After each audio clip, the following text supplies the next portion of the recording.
गुरुलीलामृत सुबोध मराठी भावानुवाद. श्री गणराज समर्थ. अध्याय पहिला. श्री स्वामी समर्थ. श्री गणेशाय नमः. श्री सरस्वत्यै नमः. श्रीमत् सद्गुरू दिगंबराय नमः. ग्रंथलेखनाच्या आरंभी श्री मंगलमूर्ती गजाननास आदरपूर्वक नमस्कार. मंगलमूर्ती गणरायांच्याच कृपेने चैतन्य स्फूर्तियोग साधला जातो. ब्रह्मा विष्णू महेशादिक सर्व देवांचे देवच काय, तर राक्षस आणि मानवही मनोभावे त्यास वंदन करतात. जगतवंद्य अशा मंगलाचेही परममंगल असे त्याचे सुमंगल ध्यान, ज्याच्या नित्यस्मरणाने स्वप्नातही कधी अमंगळ झाल्याचा अनुभव येत नाही. हे मोरया, हे श्री मोरया, 14 विद्या 64 कला केवळ आपल्या कृपेने सर्वांना प्राप्त होतात. संसार व्याधीतूनही सहज सुटका होते. श्रींचे अत्यंत शांत सुंदर रूप, मस्तकावरील गंडस्थळ शोभायमान, ज्यातून अद्वैत्य ब्रह्मज्ञानाचा निर्मल स्त्राव पाझरतो. सदा सर्वदा प्रसन्न वदन गणेश मूर्ती गजानन श्री गजानन मूर्ती भक्तजनांना सुफले देऊन सुखवित असते. चैतन्य रत्नाचे विपुल अलंकार लेऊन भाळीच्या चंद्रमाने प्रकाशमान आणि ज्याचे लंब उदर ज्ञानमोदकाने विशाल होत नित्यतृप्तीने भरलेले असते, असे श्री मोरया सूक्ष्मात्मसूक्ष्म आणि तरीही महत् महाकाय असतात. काळावरही ज्याची अधिसत्ता चालते. वेळ कुरतडणाऱ्या काळरूपातील मूषकालाही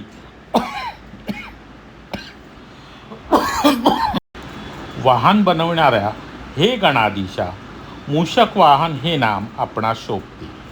भला थोरल्या दोन्ही कानातील भूषणे म्हणजे पूर्वोत्तर मीमांसा होत जणू. म्हणजे दोन्ही कानाची भूषणे ती पूर्वोत्तर मीमांसा आहेत जणू. आता पूर्वोत्तर मीमांसा म्हणजे काय? पूर्वोत्तर मीमांसा, पूर्व आणि उत्तर मीमांसा. पूर्व मीमांसा जैनमीकृत कर्मकांडाचे विस्तृत विवेचन आणि उत्तर मीमांसा व्यासकृत उपनिषद तत्वज्ञान, ज्ञानमार्गावरील सखोल भाष्य ज्यांच्यावरील मीमांसा, तत्वज्ञानाची सखोल उकल. हे पूर्वोत्तर आणि पूर्वोत्तर मीमांसेचं वर्णन केलेलं आहे. आता पुढे बघूया. 4 हात एकदंत, ज्याच्या हाती 4 हात म्हणजे धर्म अर्थ काम आणि मोक्ष असे चतुर्विध पुरुषार्थ. 4ही वेद आपल्या मुखामध्ये सुशोभतात.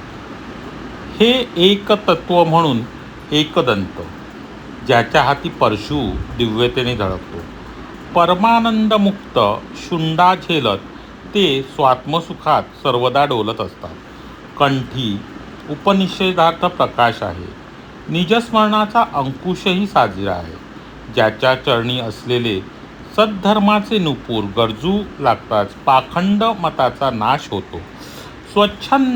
ते स्वच्छंदे तांडव नृत्य करतात. ते अखंड वक्ते आहेत. अशा श्री गणराजांसमीप ज्ञानविज्ञानरूपी सिद्धिबुद्धी नित्य तिष्ठत असतात. हे गजानन, हे रंभ लंबोदरा विज्ञांतका, सर्व विद्याच्या सागरा, हा ग्रंथ सिद्धीस नेऊन विस्तारपूर्वक पूर्ण करा. आता आपल्या लक्षात आलंच असेल, यावेळेला आपण विशेष म्हणजे गुरुलीलामृताचं वाचन करणार आहोत. पारायण नाही म्हणणार, वाचन. आणि तो मराठीमध्ये मूळ जो गुरुलीलामृत आपला लिहिलेला आहे स्वामींचं चरित्र, त्याचा अनुवाद जो आहे तो मराठीमध्ये, आणि आपण त्याचं वाचन करणार आहोत. म्हणजे आपल्याला जसजसे जमेल तसतसे अध्याय आपण वाचणार आहोत. कारण आपण पारायण करण्या इतके मोठे नाही आहोत. त्यामुळे आपण आपल्या व्हिडिओमार्फत लिहून ठेवलेल्या गुरुलीलामृत या अनुवादित पुस्तकाचे आपण वाचन करणार आहोत. आणि त्याचाच पहिला अध्याय, कोणताही ग्रंथ कोणतंही कार्य पूर्वी नेहमी गजाननाचं स्मरण केलं जातं. त्याप्रमाणे या ग्रंथाच्या पहिल्या अध्यायाच्या सुरुवातीला गजाननाचे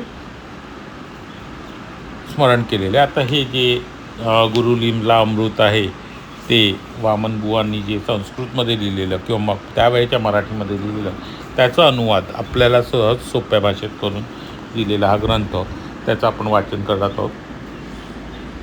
अशा प्रकारे श्री गजानन स्तवन केल्यानंतर ते प्रसन्नवदन होत म्हणाले, प्रिय भक्ता, तुझा ग्रंथ निर्विघ्नपणे सिद्धीस जाईल. आता देवी भगवती सरस्वतीचे स्मरण करूया. जिच्या योगे अंतःकरण वृत्ती स्फुरते, जिच्या स्मरणाने जड मूढ अमूढ होतात, मुक्यांना वाचा येते, सारासार विवेक बुद्धी जागृत होते. जी माया शब्दांच्या आत आहे ती बाहेरही आहे, सर्व व्यापून आहे.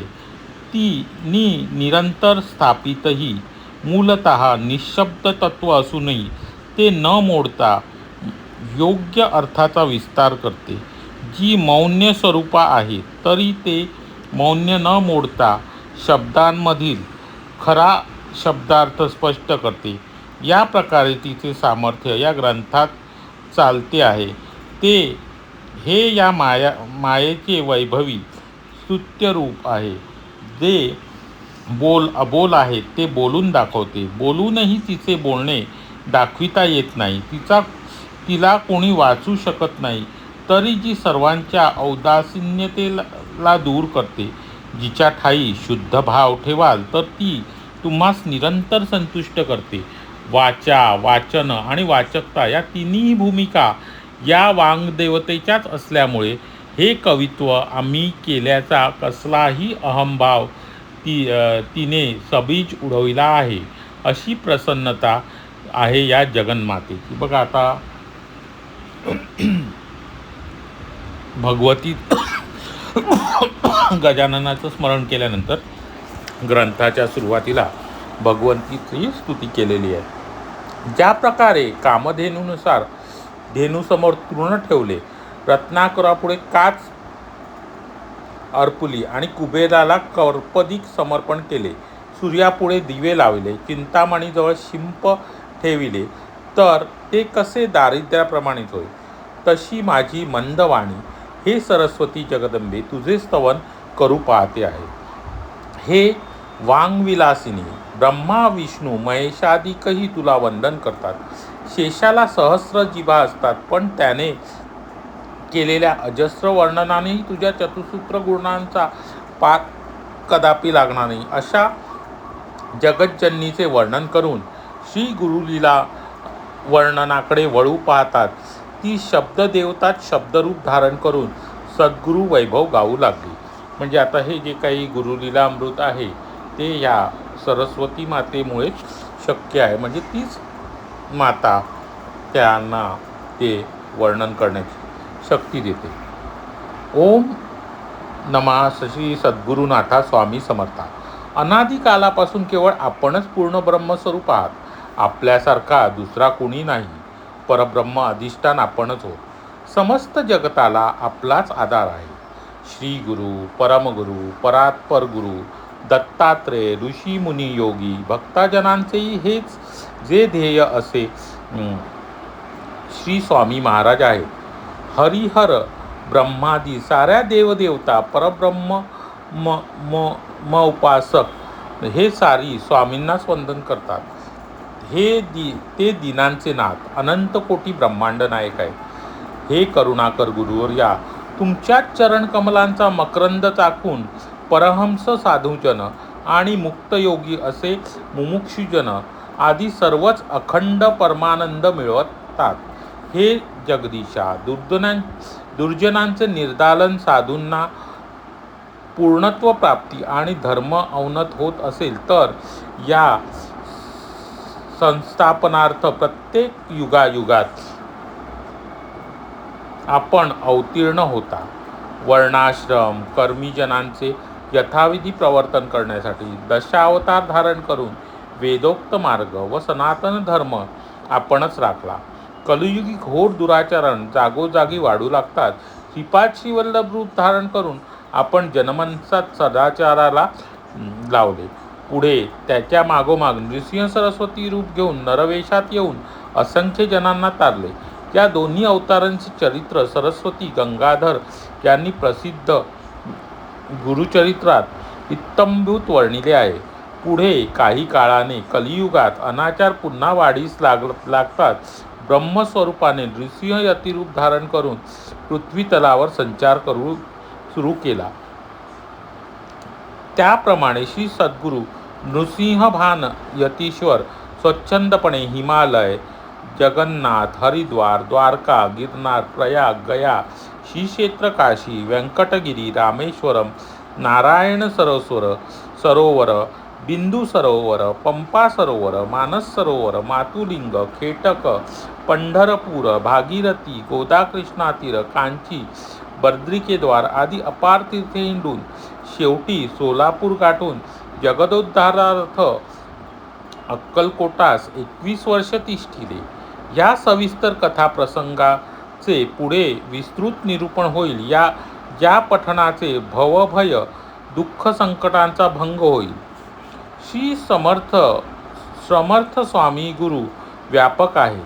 ते सर्वत्र भरलेले असून कोणत्याही संघाचा त्यांना दोष स्पर्शित नाही. ते सर्वांतर्यामी आहेत. प्रत्येकामध्ये त्यांचा वास आहे.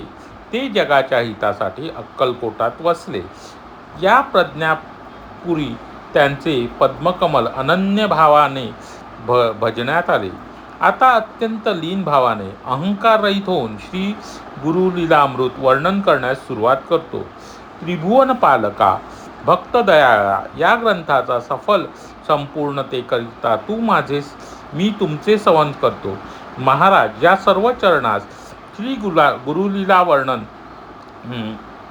चरणरजास या आपल्या चरणरजास गुरुलीला वर्णन करण्यासाठी आपलीच आज्ञा झाली आहे. तरी इतकी माझी योग्यता नसून ही ग्रंथरूपी कार्यध्वजा आपणास मी समर्थ नाही. कार्यध्वजा उभारण्यास मी समर्थ नाही. तथापि आपली आज्ञा शिरसावंध मानून मी आपल्या चरणांवर मस्तक ठेवतो. आपल्या मुखीचे वचन हेच केवळ सत्य असते. आपण भक्त कैवारी आहात, तेव्हा हे कार्य आपण सिद्धीस न्याल. अंतर्यामी हृदयात प्रगटून सर्व वधवून घेण्यास आपणाशिवाय अन्य कोणी समर्थ नाही. आपण सर्वत्र आहात, साक्षी आहात. आपण चैतन्य आहात, आपण निर्गुण आहात. आपण ज्ञान देणारे असून आनंदमय ब्रह्मस्वरूप आहात. लोखंड परिसाला लागताच त्याचे सोनं होते, पण परीस लोखंडाला स्वतःसारखा बनवू शकत नाही. परंतु कोणत्याही शरणागताला तत्काळ आपल्यासारखे बनविणारे केवळ आपणच आहात. हो महाराजा, श्री सद्गुरू म्हणजे अलौकिक स्वरूप. त्यांना चिंतामणी म्हणा वा कल्पतरू म्हणा, ते अचिंत्य निर्विकल्प स्वरूप आहेत. कुणाकडून कसलीही अपेक्षा ते धरीत नाहीत. त्यांना कोणतीही इच्छा उरलेली नसते. इतरांपासून वेगळेपणा असा त्यांच्या लेखी उरलेला नसतो. ते परमामृत स्वरूप त्यांच्या स्वयंप्रकाशी रूपाला उपमाच नाही. एक वेळ समुद्र आटतील, रात्रीचे कोठे सूर्य प्रकाशतो, चंद्रालाही क्षय होतो, अग्नीला देखील मर्यादा आहे. परंतु सद्गुरूसारख्या दीनदया कृपाळू दुसरा कोणी नाही. ते सर्व शांतीचे सुखदायी आगर आहेत. अशा प्रकारे प्रार्थना करतात निरंतर हृदयस्थ बसणारे स्वामी महाराज अंतरी प्रकटून आपले आशीर्वचन बोलले. हा ग्रंथ निर्विघ्नपणे सिद्धीस जाईल. श्री गुरु हे ब्रह्मा विष्णू महेश्वराचे संपूर्ण अवतार आहेत. हरिहरादी देवतांचे आजवर अनन्य अवतार झाले, आजही असतील, यापुढेही होत राहतील. त्यांना नमन करतो. वेद हे साक्षात नारायण आहे. ते अपरूपेय स्वतः सिद्ध आहेत. अनादी, पूर्ण, स्वयंभू असे विश्वधारक आहेत. वेद वेदांग शास्त्राशिवाय कोणताही स्वार्थ वा परमार्थ परिपूर्ण होणार नाही. अर्थात त्यांना अगत्यपूर्वक वंदिले पाहिजे. वेद वेदांगाचे परम अधिकारी, कर्मयोगी, ज्ञाननिष्ठ, विरागी, यज्ञयागकर्ते, दया क्षमा शांतिरूप असे ब्राह्मण ब्रह्मरूपासच प्राप्त झालेले आहेत. त्यांस वंदनीय मानावे. वेदमूर्ती, वेदभारती, भूदेव असे जे परमात्मा स्वरूपाला प्राप्त ब्राह्मण असतात त्यांच्या हृदयी नित्य गायत्री तिष्ठत असते. असे ते परमसिद्ध योगेश्वर याज्ञवल्क्य, वेदव्यास, दधी, अर्थवर्ण, भृगु, पराशर, शुक्राचार्य, कपिलमुनी, भारद्वाज, वसिष्ठ, अत्री, विश्वामित्र, मरीची, पुलत्स्य, पुलह ऋतू, जमदग्नी, अगस्ती, दुर्वास ऋषी, वामदेव, गौतम, अंगिरस, मृद्गल, वत्स, कौशिक, कण्व, लोमेश, मार्केंडेय, मांडूक, कश्यप, नारद, शुक, शौनक, वाल्मिकी, वैशंपायन, सूत, सनक, सनंदन, सनतकुमार, सुजात, धौम्य, जैमिनी, आश्वलायन, गर्ग, योगसूत्रकार, पतंजल, धारण्य, दलादन, जाबाल, उद्वालक, गौप्यवन, शांडिल्य, सैतव, अरुण, कात्यायन, नैध्रुव, कौंडिय आदी ऋषीश्वरांना नमस्कार असो. देवगुरु बृहस्पतींना वंदन असो. इंद्र, चंद्र, अग्नी, सूर्य, पृथ्वी, वायू, तेज, पाणी, यम, वरुण, दिक्पाल, कुबेर, नवग्रह आदींना नमस्कार असो. प्रस्थानत्रय, भाष्यकारवय, वेदविज्ञान सूर्य, धर्मसंस्थापक, जगद्गुरु आदि शंकराचार्य, ज्येष्ठ संन्यासी, पंचदशिकार, विद्यारण्यस्वामी, संस्कृत टीकाकार शंकरानंद, श्रीधर, मधुसूदन, श्रेष्ठ कवी कालिदास, भवभूती, जयदेव कवी आदी विज्ञानजन पंडित या सर्वांना नमन असो. नवयोगींद्र, कवी, हरी, अंतरिक्ष, प्रबुद्ध, पिपलायन, द्रुमिल, अभिहोत्र, चमस, करभाजन यांना वंदन असो. मत्स्येंद्र, गोरक्षादी नवयोगी, जपी, तपी, कर्मी, संन्यासी, वैरागी, ब्रह्मचारी, गृहस्थ, वनस्थ, विरक्त, भोगी सर्वांनाच प्रणाम असो. श्रोते, प्राकृत कवी, संत सज्जन, मुकुंदराज, निवृत्तीनाथ, ज्ञानेश्वर, सोपान मुक्ताबाई, दत्त जनार्दन, एकनाथ, मुक्तेश्वर, जयदेव, जयराम, रंगनाथ, रामदास, अमृतराय, दासोपंत, नामदेव, तुकाराम, शिवरामस्वामी, चांगदेव, कान्हा, नरहरी, सुरदास, शिव दीनकेशरी, तुळशीदास, देवनाथ, दामाजी पंत, माधवदास, दादूसुत, रोहिदास, नरसी मेहता, केशवनाथ, मध्वमुनेश्वर, रामनाथ तनय, वटेश्वर, गोरा कुंभार, सावता माळी, वल्लभ, कबीर, सोयरोबा, विसोबा खेचर, मयूरपंत, वामन पंडित, रामजोशी, रामानंद, मानपुरी, अनंत, उद्धव चिद्घन, त्र्यंबक, रघुनाथ निरंजन, निपट निरंजन, निश्चलदास, विठ्ठल, सजनक साई, मीरा, नीरा, कृष्णा, जनाबाई, विठ्ठल पुरंदर, मोरया गोसावी, श्रीधरस्वामी, नाझरेकर, माणिक प्रभू, जयराम, यशवंत, हंसराज कवी, बाळकृष्ण, गंगाधर, देवनाथ आदी अनंत संतांना नमस्कार असो. आता माता पिता, कुलदेवता, ग्रामदेवता, वास्तुदेवता ज्यांच्या कृपेने आपणास सर्व प्राप्त होते यांनाही विनम्र भावाने वंदन करतो. दक्षिण प्रांतात महाराष्ट्रामधील अहमदनगर निवासी नगरकर वैद्य नामक धारण्य गोत्री यजुर्वेदी ब्राह्मण प्रसिद्ध घराणे. या घराण्यातील माणिक वैद्य हे निष्णात वैद्य म्हणून जगप्रसिद्ध ठरले. त्यांना भटू वैद्य व मोरेश्वर नामक सुकुमार होते. त्या दोघांवर देवी जगदंबा व भगवान श्री शंकराची कृपा होती. शके 1603 त्यांनी वेदक विषयावरील संस्कृत ग्रंथ रचले. या ग्रंथापैकी वेदामृत हा ग्रंथ मोरेश्वरांनी लिहिला. भटूवैद्यांना 4 मुलगे झाले. त्यातील नारायण हे विज्ञानश्रेष्ठ होते. त्यावर सप्तशृंगी निवासी जगन्माता प्रसन्न होती. वैद्यबुवांचा तिच्याशी संवाद चाले. ती त्यांना औषधे आणून देई. जहागीरदार मोकाशे त्यांना प्राप्त झाले होते. एक साक्षात्कारी पुरुष म्हणून ते ओळखले जात. त्यांचा पुत्र त्र्यंबक कुलदीपक ठरून ब्रह्मज्ञानी झाला. ते वाल्मिक ऋषींच्या स्थानी म्हणजे वाल्मिकी ग्रामी राहू लागले.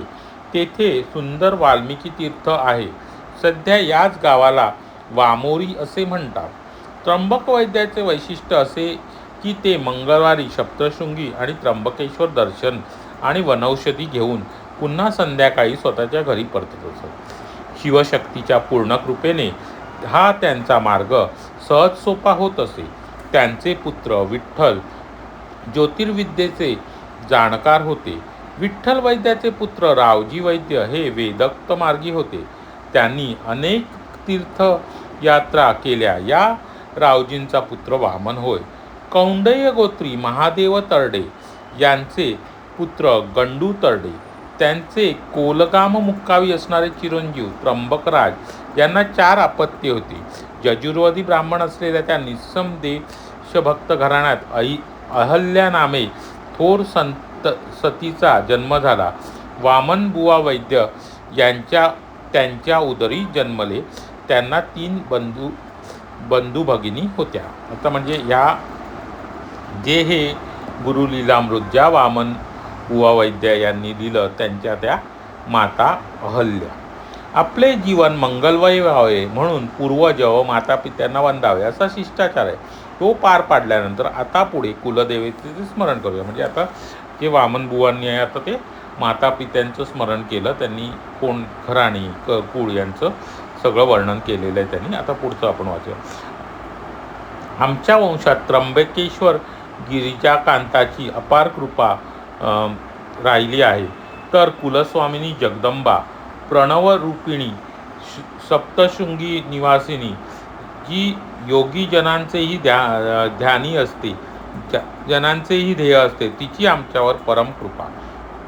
डाव्या नागपुडीत ब्रह्मरूप इडा, दक्षिण नासिकेत विष्णुरूप पिंगळा असे, तर मध्ये सुक्षुना नाडी ही रुद्ररूपा त्र्यंबकी सोहम हंस स्वरूपात विद्यमान आहे. सोहम ते ब्रह्म मी आहे आणि अहम सहामी म्हणजे ते ब्रह्म अशी त्या सोहम हंस स्वरूपा आदिमाता ब्रह्मरूपाशी एकरूप आहे. ती जगन्माता कुंडलिनी शक्ती शिवरूपाला मिळण्यासाठी आज्ञाचक्र ओलांडून त्रिकुट, श्रीहट, गोलाहट्टी पार करते. रक्तवर्णी, श्वेतवर्णी आणि श्यामवर्णांनी युक्त नंतर प्रणवमात्रेच्या अंश नीलबिंदू ते औष्टपीठ यावर भ्रमर गुंफा विराजित आहे. त्या 10व्या द्वारी गुरु त्र्यंबक विद्यमान असून पारंपरिक असे दर्शन प्राप्त करतात. सहज कळावे तर असे पहा. मानवी शरीरात 2 डोळे, 2 कान, 2 नासिका, मुख, गुदद्वार, मूत्रद्वार अशी 9 द्वारे, तर सहस्रदल, कमल आणि ब्रह्मरंध्र हे दशमद्वार असे श्री गुरु त्र्यंबक दर्शन घडते. योग साधक भाग्यवंत प्राणवायू मार्गाने शरीराच्या आत असलेल्या मूलाधार, स्वाधिष्ठान, मणिपूर, अनाहत, विशुद्ध, तालू, आज्ञा, पररंध, ललाटाच्या आत आणि सहस्रधार ही 9 चक्रे भेदून दशमस्थानी प्रवेशतात. हेच शिवस्थान आणि त्याला स्थूल देह, त्यात आपला स्थूल देह 17 तत्वांनी घडलेला, 5 ज्ञानेंद्रिये, 5 कर्मेंद्रिय, 5 प्राण आणि मन आणि बुद्धी ही 17 तत्व आहेत. सूक्ष्मदेह आणि स्थूल देह. सूक्ष्मदेहाचे कारण असणारा त्याचा मूळ शुद्ध स्वरूपाने भान, ज्ञान आणि अनुभव नसणारा तो कारणदेय या तिन्ही देहाच्या अतीत असे शिवपरब्रह्म. ओंकाराचा आकार, उकार आणि मकार या तिन्ही मात्रातून पलीकडे असलेली अर्धमात्रा जिथे त्र्यंबक ब्रह्म प्रकाशित असते, तेच प्रकाशरूप परमात्म्याचे देहातील स्थान कोणत्याही उपाधीविना ते शिवाख्य ब्रह्म अनंत आहे. तेथे व्यापक ब्रह्मगिरी मार्ग असून त्यात ज्ञानगंगेचा प्रवाह अखंडित प्रवाही असतो. गंगाद्वारी नित्य स्नान करून ब्रह्मगिरीच्या प्रदक्षिणा देहामध्येच पार पाडल्यानंतर ब्रह्मस्वरूपाचा साक्षात्कार होतो. जीव जन्ममरण विरहित अशा कसा आहे हे ते कळेल. ते कळण्यासाठी अघटित घटना पटवून देण्यात ती महामाया सप्तशृंगी निवासिनी महातत्पर असून उत्पत्ती स्थिती लय प्रलयाचा खेळही चित्शक्तीच खेळते. अनामाला नाम देणे आणि रूप नाही त्याला रूप देणे, मूल पुरुषालाच खेळविणे या चैतन्य शक्तीचे अद्भुत कर्तव्य आहे. तुर्या ब्रह्मरूप त्रिपुरसुंदरी भुवनेश्वरी अनंत ब्रह्मांडाच्या उदरी वरचेवर जात असते, वावरते, तरी कुमारी म्हणून तिष्ठते. अर्थात परमपुरुषाची इच्छा आहे. ही परमपुरुषाची इच्छा आहे. ती आपल्या खेळात नादविद्य ब्रह्मांडे बनविते, मोडते, घडविते. त्या खेळात सकल जीवांसोबत शंकर तथा भगवान विष्णू ब्रह्मदेवासह सकळ जीवांनाही नाचविते. कर्म उपासनेच्या पायऱ्या चढून गेल्यात मग हृदयामध्ये विश्वजननी चिकित्सा ब्रह्मविद्या विकासिनी सर्वसाक्षी स्वरूपात दर्शन देते. अशी ती महामाया सप्तशृंगगडावर 7 डोंगराच्या 7 खंडाच्या रूपात पृथ्वीच्या प्रतिरूपात विद्यमान असते. ही बीजरूप मंत्रदेवता अभंग असून सर्वांगामध्येच यथासांग तिष्ठत असते.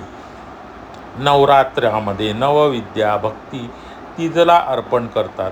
ते भक्त सप्तशृंग शिखरावर वायुवेगाने निशाणे फडकवितात. मुक्त मुमुक्षु साधकांना परमात्मरूपाचे अभेद्य दर्शन होते. असो, शिवशक्तीच्या कुलदेवतांना प्रेमाने वंदिले तेव्हा शुभाशीर्वाद मिळाला. उद्योस्तू निर्भय हो, ग्रंथारंभ कर. नवसाला पाहून कुलदेवतेने जीवनाचे सार्थक केले. व्याकुळता आणि अहम समूळ नष्ट झाला. बघा, आता ग्रंथरचना करताना ग्रंथकरा म्हणजे वामनबुवांनी सगळ्या देवतांचं स्मरण केलेलं आहे, ऋषी मुनींचं, संतगणांचं स्मरण केलं आणि आता कुलदेवतेचंही त्यांच्या स्मरण केलेलं होतं. ती सप्तशृंगी गडवासिनी देवीचं त्यांनी वर्णन केलेलं. तर आपण पुढचं आलं. कोणत्याही ग्रंथाच्या आरंभी देवतांना वंदन केले पाहिजे हा सहज शिष्टाचार आहे. त्यानंतर परंपरा, कथन, मंगलाचरण अवश्य पाहिजे. म्हणून जे गुरु भुक्तीपरायण आहेत व सावधान चित्ताने नानाविध भजनी असून अध्यात्म श्रवण करतात अशा श्रोते सज्जनांनाही वंदन करूया. श्रोते हो, तुम्ही ब्रह्मविद्येचे माहेर, रसज्ञपणाचे भंडार आहात. विवेक चतुर, सत्शास्त्राला ऐकण्यास आतुर आहात. तेव्हा प्रेमाने श्रोते म्हणतात. कारण का प्रेमाने? ते विवेक चतुर असून सत्शास्त्राला ऐकण्यास आतुर आहेत. जे सत्शास्त्र म्हणजे काय? आपले कान आहेत जे ऐकण्यासाठी चांगलं असं शास्त्र ऐकण्यास आतुर आहेत, म्हणून त्यांना श्रोते म्हटलेले आहे. ब्रह्म हे एकमेवाद्वितीय आहे. मग प्रथम कोणी कोणाचे स्तवन करावे? हे स्तवन आहे की स्वतःच्या आत्म्याचा अनुभव? हा परिपाक आहे की उदाहरण स्वरूप प्रमेय भाग? हा सिद्धांत आहे की अर्थ, गौरव, अद्वैत वैभव आहे? हे गुरुदासा, तुमचे हे बोल निश्चितपणे आम्हाप्रती परमामृतासमान मधुर वाटतात. परमार्थ सांगताना गणेश, सरस्वती, श्री गुरुदेव, संत कवी, श्रोते इत्यादिकांना एकतत्वाने बसविले. हे येथील मर्यादा विशेष होय. आधीच आम्ही ऐकून आतुर झालो आहोत. आम्हा गुरुलीलामृत पान करण्यासाठी सविस्तर ग्रंथरचना सत्वर चालवावी. अमृत हा अद्भुत गुरुशिष्य संवाद रूप श्रुतीशास्त्र संमत ग्रंथ आहे. कर्म, उपासना, वैराग्य, भक्ती, ज्ञान, राजयोग, हठयोग या विषयाचे प्रतिपादन महाराजांनी करविले आहे. सवर्णाश्रम धर्म पालन करावा, तपाचरण करावे, विषयेच्छा रहित राहावे, वैराग्य निर्मल असावे, देहाला अमंगल होऊ देऊ नये, विद्वत्त अनुभव सत्य, नित्य, शुद्ध, अविनाशी, त्रिकालबाधित, अद्वितीय आत्मस्वरूप असतात. तर देहस्वरूप अमंगळ, विपरीत, जड, दृश्य, बाह्य, मिथ्या, नाशिवंत, क्षणभंगूर, अनित्य, अपवित्र, असत, जगदजरा मरणमुक्त, अशाश्वत, चंचल, अमंगळ असते. आत्मा हा पुण्यस्वरूप, नित्य, मंगल, अखंडित आणि शाश्वत सच्चिदानंद स्वरूप असतो. शब्द, स्पर्श, रूप, रस, गंध हे पंचविषय बंधनात टाकू शकतात. म्हणून त्याची निवृत्ती करणे आवश्यक आहे. विषय इच्छांची समूळ निवृत्ती होणे म्हणजेच उपरती होय, जी ब्रह्मज्ञान प्राप्तीसाठी साधनाभूत असेल, ज्याद्वारे सर्व कर्म संन्यास होईल. त्याचबरोबर गुरुकुलवासही झाला पाहिजे. म्हणजे सत्यत्व स्वरूप प्राप्तीसाठी साधक योग्यता प्राप्त होतो. वेद व आपले गुरु यांच्या वचनाबाबत आपण पूर्णतः श्रद्धा बाळगावी. अगदी भक्तिपूर्वक दृढ विश्वास ठेवावा. भगवत स्वरूप जाणण्यासाठी स्वस्वरूप ओळखण्याची तळमळ असावी. करवित्या परमेश्वराला परमभक्तिभावाने भजन करावे. गुरुलीलामृत आत्मरूपत्वाचेच आपणास दर्शन होईल. गुरुलीलामृतात आत्मरूपतत्वाचेच आपल्यास दर्शन होईल. सर्व जगत ब्रह्ममय आहे, त्याच्या अंतरी सर्व जगत ब्रह्ममय आहे, त्याचा अंतरी अनुभव येईल. येथील गुरुशिष्य संवादामध्ये गुरु ब्रह्मस्वरूपाचा या सिद्धांत रहस्याचे दर्शन होईल. शंकांचे निराकरण होईल, समाधान मिळेल. गुरु भक्तीचे मोक्ष सिद्धी प्राप्त होते. मोक्ष म्हणजे मोकळे, बंधमुक्त होणे. आधी देहाभिमान म्हणजे मी, माझे पण गळाले पाहिजे. नित्य स्वस्वरूप प्राप्ती होऊन परमानंद दाटला पाहिजे. त्यांचे अंतःकरण शुद्ध होते. प्रपंचात, संसारात त्यांचे मन विटते. विषयभान राहत नाही. अशा व्यवहारामध्ये उदासीन राहणारा श्री स्वामी प्रियकर परमार्थासाठी निरंतर प्रयत्न करतो. असा भक्त मोक्षाधिकारी मुमुक्ष जाणावा. याची ओळख अशी पटते की परमार्थ वाचून इतर कर्मांचा तो अनादर करतो. श्रोत्रिय, ब्रह्मनिष्ठ गुरुवर्यांच्या भेटीसाठी आतुर राहतो. अशा सद्भागी भक्त परमेश्वर गुरु यांच्या अनुग्रहास प्राप्त होतो. या ग्रंथाच्या बऱ्याच भागात परमार्थाविषयी अशीच बरीच रचना वाचण्यात येईल. मूळ संस्कृत ग्रंथातील हा बराचसा भाग प्राकृतात उतरवला आहे.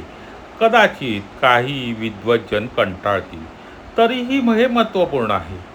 जसा ऊस बाहेरून काळा पांढरा दिसतो पण अंतरी सूरज गोड असतो, त्याचा कडवट अनुभव येत नाही. जसे समुद्रात दाट क्षार भरलेले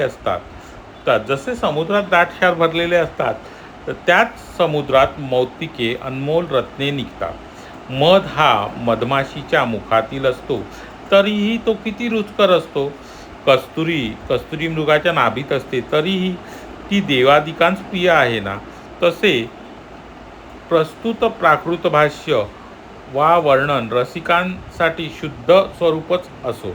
आता श्री दत्तात्रय प्रभू परमेश्वराच्या रसाळ जन्म कथा प्रसंगाचे श्रवण करण्यास आपण तयार व्हावे. इथे हा देवता वंदन नावाचा मंगलचरण स्वरूप वेदशास्त्र पुराणांचे मथित ब्रह्मनिष्ठ वामन विरचित गुरुशिष्यामृत संवाद रूप पहिला अध्याय समाप्त होत आहे. श्री स्वामी समर्थ.